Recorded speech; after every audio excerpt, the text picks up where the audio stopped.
Comme dans la vidéo précédente, on s'intéresse aux positions relatives d'un plan et d'une droite. Ils peuvent être séquents ou aussi strictement parallèles, où la droite peut être confondue dans le plan. La différence avec ce qui précède est qu'ici on dispose d'un système d'équations paramétriques du plan P, c'est-à-dire qu'on dispose de deux vecteurs U et V non collinéaires qui dirigent le plan P. On dit parfois qu'ils forment une base du plan P. Alors, ça donne tout de suite un système d'équations du plan P, un système d'équations paramétriques. Alors ici, on a pris les paramètres T et T', et les équations de droite, paramétriques, on les prend avec le paramètre S, ici. L'espace est muni d'un repère, pas nécessairement orthonormé, on ne va calculer aucun produit scalaire. Alors, le problème est le suivant. Un point M, X, Y, Z est dans P et D, si et seulement si ces 6 équations sont vérifiées. En prenant les seconds membres, on se ramène à ceci, c'est-à-dire il faut trouver des réels S, T et T', vérifiant ces 3 équations. Alors, il y a, on l'avait dit, c'est comme dans la vidéo précédente, deux cas de figure. Le cas où le plan et la droite sont séquents, et puis le cas où le plan et la droite sont parallèles, éventuellement où la droite est contenue dans le plan.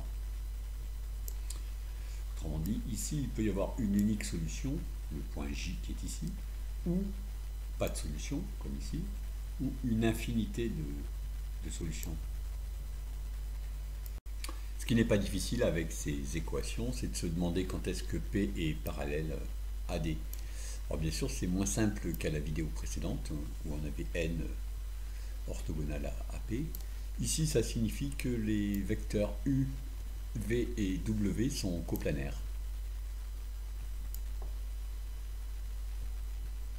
C'est-à-dire, par exemple, vu qu'aucun des 3 vecteurs n'est nul, que W, par exemple, s'écrit alpha U plus bêta V, avec certains réels alpha et bêta, ce qui donne ceci vectoriellement, ce qui s'écrit aussi comme ceci. Si on regarde par exemple les deux premières inconnues, comment est-ce qu'on résout un tel système? On regarde d'abord les deux premières équations, c'est un système en alpha et bêta, qui s'écrivent comme ceci.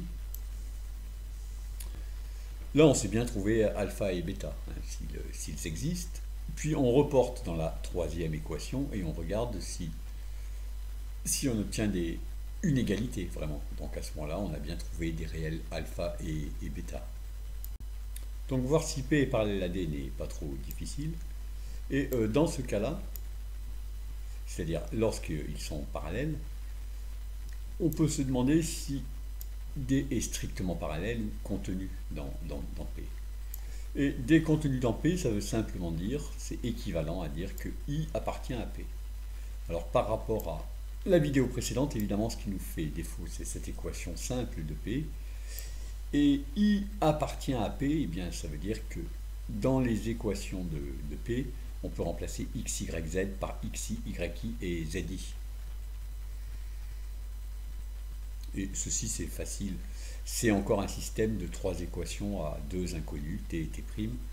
Et il est facile de voir en prenant d'abord les deux premières, en le résolvant, si les solutions trouvées conviennent bien pour la troisième équation.